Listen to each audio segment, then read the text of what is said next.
Assalamualaikum warahmatullahi wabarakatuh. Kami dari kelompok 3, mata kuliah Seminar Akuntansi Manajemen yang beranggotakan Tiara Mardeyuza, Julia Ananda, dan Nadia Fadila yang akan membahas topik terkait Behavior and Organizational Issues in Management Accounting and Control System. Untuk materi pertama, terkait dengan pengertian Manajemen Accounting and Control System atau MACS akan dijelaskan oleh saya Nadia Fadila BP 1810532056. Nah, sebelumnya kita harus mengetahui apa pengertian dari MACS ini sendiri. MACS atau yang dikenal dengan Manajemen Accounting and Control System adalah informasi yang dapat membantu dalam pengambilan keputusan sebuah organisasi untuk mencapai sebuah tujuan. Makna pengendalian dalam manajemen akuntansi adalah seperangkat prosedur, alat, pengukuran, besaran, sistem, dan dorongan manajemen perusahaan dalam memimpin memotivasi para pekerja atau karyawannya dalam mencapai tujuan. Nah, dalam proses pengendalian untuk mendapatkan hasil dan akredibilitas, maka organisasi tersebut harus memiliki kemampuan untuk mengoreksi yang mengidentifikasikan jalur pengendalian di luar pelayanan pengendalian selain tujuan. Proses dalam menjaga organisasi tetap berada pada jalur kontrolnya, yakni harus melalui 4 tahap, di mana tahap-tahap pengendalian ini terdiri dari perencanaan, pelaksanaan, pemeriksaan, dan aksi. Yang pertama, perencanaan. Perencanaan yaitu membangun tujuan organisasi, memilih tindakan yang mampu dilakukan untuk mencapai tujuan, memilih ukuran untuk menentukan keterkaitan antar tujuan. Yang kedua, yaitu pelaksanaan. Nah, pelaksanaan ini yaitu implementasi dari perencanaan sebelumnya. Yang ketiga, ada pemeriksaan. Pemeriksaan ini yaitu memantau ukuran atau perkembangan dan mengevaluasi tingkat pencapaian, kemudian membandingkan hasil yang telah dicapai dengan tujuan awal untuk mengidentifikasi perbedaan dan memberikan solusi yang tepat terhadap masalah tersebut. Yang terakhir ada aksi. Aksi ini berupa tindakan untuk melakukan hal-hal yang mampu menjaga kesatuan sistem pengendalian tersebut. Bagaimanapun juga, sebuah organisasi itu harus memiliki pengaplikasian sistem pengendalian yang sama. Maka hal inilah yang menunjukkan pentingan peran sistem pengendalian dalam sebuah organisasi. Untuk materi kedua yaitu terkait dengan karakteristik rancangan MACS yang baik. Nah, karakteristik ini terbagi atas 2. Yang pertama yaitu penilaian berdasarkan teknis, yang kedua yaitu pertimbangan tingkah laku. Pertimbangan secara teknik ini dibagi dalam 2 kategori. Yang pertama ada hubungan antar perkembangan informasi, dan yang kedua itu jangkauan sistem. Nah, untuk hubungan antar perkembangan informasi mencakup 4 karakteristik. Yang pertama ada perencanaan harus mendesain sistem dengan informasi yang akurat. Yang kedua, tepat waktu. Yang ketiga, konsisten. Yang keempat, adanya kebebasan dalam cara menjalankan sistem MACS atau fleksibel. Nah, yang pertama yaitu akurat. Para perancang harus membangun sistem dengan informasi-informasi akurat agar subjek untuk rugi dalam perdagangan. Ini disebabkan karena sebuah informasi yang tidak akurat tidak mampu digunakan dalam pembuatan tujuan karena hal ini bersifat menipu. Yang kedua ada waktu. Maksudnya yaitu sebuah informasi yang akurat juga harus tepat waktu sehingga pembuatan tujuan terwujud dengan baik. Dan MACS tentunya didesain dengan pengukuran pelaksanaan sebagai timbal balik dari manfaat yang diperoleh. Dan juga perkembangan teknologi saat ini membantu dalam pencapaian tepat waktu ini. Yang ketiga ada konsisten. MACS harus dirancang dalam kerangka struktur yang global agar mampu diterapkan atau digunakan oleh setiap unit perusahaan. Maksud dari konsisten di sini yaitu penggunaan bahasa dan metode dalam produksi informasi manajemen akuntansi tidak berlainan atau bertolak belakang dengan bagian-bagian organisasi. Nah, yang keempat ada fleksibel, yaitu perancang MACS harus membolehkan para karyawan untuk menggunakan sistem dalam bahasa atau metode yang fleksibel, sehingga Mereka mampu menggunakan aplikasi ini untuk mencapai tujuan lokal atau dengan kata lain tujuan mereka masing-masing. Jika fleksibilitas tidak memungkinkan, maka nantinya akan berdampak pada penurunan motivasi karyawan dalam pencapaian tujuan dari organisasi. Nah, untuk karakteristik kedua yaitu pertimbangan tingkah laku. Pertimbangan tingkah laku ini juga memiliki 4 karakteristik utama yang meliputi yang pertama yaitu terdapat kode etik tingkah laku dalam sistem yang dibentuk. Yang kedua, pengukurannya menggunakan perpaduan kualitatif dan kuantitatif dalam evaluasi MAX. Dan yang ketiga, mendorong karyawan agar terlibat dalam perancangan MAX dan pengambilan keputusan. Dan yang keempat, yaitu adanya sistem insentif yang bertujuan sebagai hasil dari kegiatan. Nah, sebagai catatan, bagaimanapun keempat faktor tersebut tidaklah mudah untuk dilaksanakan dalam setiap kejadian yang menyangkut MAX. Dibandingkan dengan hal itu, maka perusahaan harus menerapkan sistem MAX yang sering menjadi bagian utama dari penelitian manajemen tingkah laku. Untuk materi ketiga yaitu terkait dengan kode etika, organisasi, dan perancangan MAX. Sebelumnya kita harus mengetahui dulu apa itu etika. Nah, etika adalah disiplin yang berfokus pada standar tingkah laku dan moral. Sehingga sebuah perancangan MAX dapat memadukan prinsip etika dalam menghadapi masalah dalam perusahaan. Dan juga data terbaru di perusahaan Amerika menemukan bahwa kebutuhan etika ini sangat mempengaruhi dalam pembuatan keputusan. Sehingga para manajer sering melakukan permainan yang signifikan dalam perancangan MAX. Hal ini bertujuan yang didasarkan pada kode etik organisasi dan standar etika yang mereka patuhi. Karena hal ini akan mempengaruhi semua penggunaan dalam pengambilan keputusan. Nah, elemen-elemen dalam sistem pengendalian etika yaitu terdiri dari 9. Yang pertama yaitu pernyataan tertulis maupun tidak tertulis mengenai nilai dan kode etika organisasi, sehingga nantinya para karyawan mampu untuk memahami dari tujuan organisasi. Yang kedua yaitu deskripsi yang jelas mengenai tanggung jawab tugas untuk para karyawan. Yang ketiga, adanya pelatihan yang layak bagi karyawan.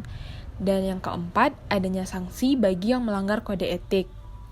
Yang kelima, menetapkan ketetapan yang jelas terkait kode etika organisasi secara konsisten. Yang keenam, adanya dukungan dalam menjalankan kode etik. Yang ketujuh, menyediakan private line komunikasi. Yang kedelapan yaitu setiap karyawan berhak dalam membuat pelaporan jika terjadi pelanggaran kode etik. Nah, yang kesembilan atau yang terakhir yaitu sistem pengendalian etika yang selalu ada. Baiklah, saya Julia Ananda akan menjelaskan mengenai konflik etika. Konflik etika dalam sebuah organisasi terbagi menjadi 2, yaitu konflik antar individu dan organisasi. Hal ini terjadi jika adanya perbedaan pandangan, perbedaan nilai, perbedaan kebiasaan antara individu tersebut dengan organisasi di mana tempat dia bekerja atau berinteraksi atau menjalankan suatu tujuan. Jika contohnya saja, jika suatu perusahaan tersebut mewajibkan para karyawan untuk selalu bekerja walaupun adanya hari libur keagamaan, hal ini akan menimbulkan konflik bagi anggota atau karyawan yang menjunjung tinggi nilai-nilai dari hari-hari perayaan tersebut. Maka ada konflik antara individu dan organisasi tersebut. Dan adanya konflik antara nilai dan tindakan dalam menjalankan etika tersebut. Hal ini biasanya dilakukan oleh para manajer tingkat atas, di mana ialah yang membuat peraturan, kode etik, namun pasti ada oknum-oknum yang melanggar kode etik yang telah dia buat tersendiri. Dan hal tersebut menimbulkan konflik dalam organisasi tersebut. Nah, untuk hal-hal yang bisa dilakukan pekerja saat menghadapi konflik tersebut meliputi yang ada pada slide ini. Yang pertama yaitu mencari akar masalah perbedaan, mendiskusikan hal yang tidak disukai tersebut. Hal ini akan menimbulkan hal-hal yang memungkinkan untuk timbulnya kesalahpahaman. Yang kedua, mencari akar masalah dan menyelesaikannya secara langsung. Yang ketiga, membawa masalah ini ke mediator. Yang keempat, bekerja di bawah pimpinan yang peduli terhadap pekerja dan menjalankan nilai-nilai etika. Yang kelima, keluar dari organisasi tersebut dan mempublikasikan masalah ini. Yang keenam, keluar dari organisasi tersebut secara rahasia dan menyelesaikan konflik ini. Yang ketujuh, membentuk ulang dan mempublikasikan penyelesaian konflik ini. Yang kedelapan, membentuk ulang namun diam-diam. Yang kesembilan, tidak melakukan apapun dan berharap masalah ini dapat selesai begitu saja. Nah, untuk menyelesaikan konflik tersebut atau untuk menghindari konflik tersebut, kita akan membentuk sebuah sistem pengendalian etika. Nah, apa saja elemen-elemen dari sistem pengendalian etika? Yang pertama, pendapat, nilai, dan kode organisasi yang tertulis maupun tidak tertulis, sehingga para pekerja mampu memahami tujuan organisasi dalam pekerjaan mereka. Yang kedua, deskripsi jelas terkait setiap nilai tanggung jawab oleh para pekerja yang digambarkan oleh perusahaan. Yang ketiga, pelatihan yang layak bagi para pekerja. Yang keempat, bukti bahwa manajer senior peduli terhadap hal yang dilakukan anak buahnya. Yang kelima, bukti bahwa setiap pekerja mampu buat laporan bila ada pelanggaran nilai kode etik dalam organisasi, baik itu yang dilakukan oleh manajer tingkat atas maupun karyawan biasa. Yang keenam, sistem kontrol etika yang terjadi terus-menerus dan tidak ada putusnya. Selanjutnya kita akan membahas mengenai penggunaan pengukuran kinerja campuran. Pengukuran kinerja dilakukan untuk melihat bagaimana perkembangan dari setiap lapisan organisasi dalam perusahaan dalam mencapai tujuannya. Dalam mencapai tujuan, tentunya setiap organisasi atau perusahaan memiliki target. Target tersebut harus dipenuhi. Ada target, jika terpenuhi, ada cara perusahaan menggunakan sistem pengimbalan atau sistem penghukuman bagi yang mencapai atau melebihi target, atau bagi karyawan atau setiap anggota dalam organisasi yang tidak sesuai dengan target. Maka cara pengendalian tersebut akan menimbulkan perilaku disfungsional. Sebagai contoh, para karyawan marak atau rentan dalam melakukan manipulasi dalam mencantumkan pencapaian dari target mereka. Yang kedua yang kita bahas dalam pengukuran kinerja campuran ini yaitu menggunakan balance scorecard untuk menjelaskan karyawan untuk tujuan perusahaan dan tujuan unit bisnis. Berikut kita bahas mengenai balance scorecard. Balance scorecard memiliki 4 perspektif, yaitu dari perspektif consumer, perspektif finansial, internal business process, dan learning and growth. Dari keempat perspektif tersebut, kita dapat membentuk suatu sistem pengendalian yang sesuai dan yang ingin kita capai dari balance scorecard yang dibentuk oleh perusahaan kita sesuai dengan tujuan dan visi misi dalam perusahaan. Yang ketiga, adanya manajemen perubahan. Perubahan, apalagi yang bersifat mendadak, tentunya akan menimbulkan begitu banyak biaya. Maka untuk menghindari biaya yang besar, yaitu kerugian, jika perubahan tersebut terjadi secara mendadak, maka perusahaan akan membuat perubahan itu secara bertahap. Memang biayanya tentu lebih mahal dari perubahan secara mendadak, tetapi tingkat kerugiannya sangat kecil atau peluang kerugian dari perusahaan tersebut sangat kecil. Selanjutnya akan dibahas oleh teman saya, Tiara Mardeusa. Selanjutnya yaitu memberdayakan karyawan untuk terlibat dalam desain manajemen accounting dan kontrol sistem. Untuk memberdayakan karyawan butuh 2 elemen dasar. Yang pertama, berpartisipasi dalam pembuatan keputusan. Dalam sebuah organisasi, aset yang terbaik adalah orang yang bekerja. Melibatkan karyawan memiliki manfaat untuk organisasi, yaitu yang pertama, manfaatnya yaitu penelitian menyarankan karyawan yang terlibat dalam pembuatan keputusan memperlihatkan moral yang lebih baik, dan perasaan yang lebih baik dalam hal keputusan perusahaan. Dalam banyak contoh, hal yang seperti ini merupakan peningkatan produktivitas karyawan yang mulai merasa memiliki beberapa kepemilikan dan pengendalian terhadap apa yang mereka kerjakan. Manfaat yang kedua, seseorang masih melakukan sebagian besar pekerjaan yang memiliki informasi yang unggul dan pemahaman mengenai bagaimana pekerjaan terbaik dicapai dan karenanya bagaimana meningkatkan sebuah produk dan proses. Elemen dasar yang kedua yaitu pembelajaran untuk memahami informasi. Elemen yang kedua dari pemberdayaan karyawan adalah untuk meyakinkan bahwa karyawan memahami informasi yang mereka gunakan dan di mana mereka dievaluasi. Banyak eksklusif percaya bahwa hanya manajer yang butuh untuk memahami informasi yang dihasilkan oleh manajemen accounting dan kontrol sistem. Tapi, baru-baru ini telah menjadi bukti untuk banyak manajer bahwa semua level karyawan harus memahami pengukuran kinerja organisasi dan langkah untuk menghitungnya agar dapat mengambil tindakan yang memimpin kinerja yang unggul.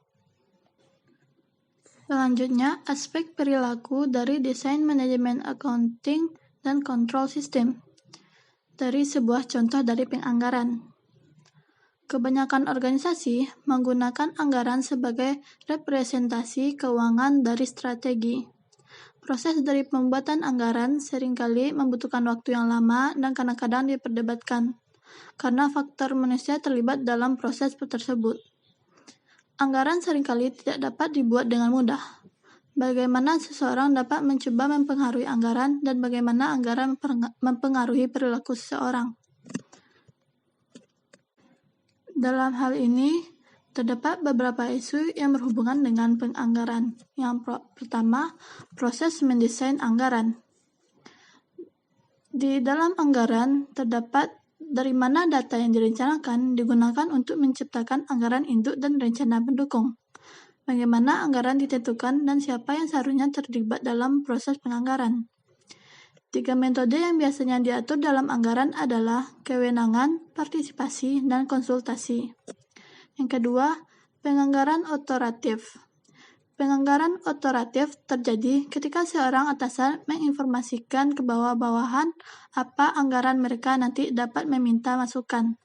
Manfaat untuk organisasi adalah proses menjadi mudah dan efisien, mengizinkan atasan untuk menetapkan anggaran dan mempromosikan koordinasi secara keseluruhan antara bagian-bagian unit di dalam organisasi karena hal itu dilakukan dari sudut pandang tunggal. Yang ketiga, penganggaran partisipatif. Penganggaran partisipatif adalah sebuah pendekatan untuk pengaturan anggaran yang menggunakan proses pengambilan keputusan bersama di mana semua pihak setuju tentang target pengaturan anggaran. Mengizinkan karyawan terlibat dalam pembuatan keputusan, menyediakan kesempatan untuk mereka dalam menggunakan informasi yang mereka kembangkan melalui pelatihan dan pengalaman mereka dalam bekerja untuk bersama menetapkan tujuan dan menegosiasikan tingkat anggarannya. Yang keempat, penganggaran konsultasi. Penganggaran konsultasi terjadi ketika manajer menanyakan bawahan untuk mendiskusikan ide mereka tentang anggaran tetapi tidak ada pembuatan keputusan bersama. Sebaliknya, atasan menggunakan ide-ide bawahan dan menentukan anggaran final sendiri. Untuk banyak organisasi besar, yang dimana partisipasi lengkap tidaklah berguna, konsultasi adalah jalannya. Berbagai bentuk konsultasi dari penganggaran mungkin terjadi ketika bawahan percaya masukan mereka akan digunakan langsung dalam pengaturan anggaran, bahkan walaupun atasan mereka sungguh tidak memiliki maksud dari mempertimbangkan input mereka. Yang kelima, mempengaruhi proses anggaran. Hal tersebut menekankan pada kebutuhan untuk berinteraksi tentang alokasi sumber daya, tujuan organisasi, dan motivasi seseorang dan kinerja. Dalam organisasi besar, seperti sebuah keluarga, anggaran mewakili hasil keluaran dari negosiasi di antara individual. Selanjutnya, membangun sistem yang sesuai sebagai hadiah. Akhir dari pertimbangan perilaku di manajemen accounting dan kontrol sistem desain adalah mempertimbangkan sistem hadiah yang paling sesuai untuk memotivasi karyawan. Presentasi berikut dimulai dengan fokus terhadap dua hadiah intrinsik dan ekstrinsik dan berlanjut dengan sebuah diskusi dari banyak tipe sistem keuangan organisasi yang digunakan. Beberapa perbedaan teori motivasi muncul, termasuk teori ekspektasi, teori agensi, dan teori pencapaian tujuan. Setiap teori memiliki aspek yang berbeda terhadap pemotivasian. Karena perbedaan terkait teori-teori ini sangat luas, pembaca harus menentukan teori mana yang mereka ambil. Nah, organisasi menggunakan dua jenis penghargaan, intrinsik dan ekstrinsik, untuk memotivasi karyawan. Penghargaan intrinsik adalah apa yang datang dari setiap individual dan kepuasan yang merefleksikan dari pekerjaan yang disesuaikan dan dari kesempatan untuk pertumbuhan sebuah pekerjaan. Penghargaan ekstrinsik adalah sebuah penghargaan yang dimana satu orang memberikan kepada yang lain pekerjaan yang dilakukan dengan baik.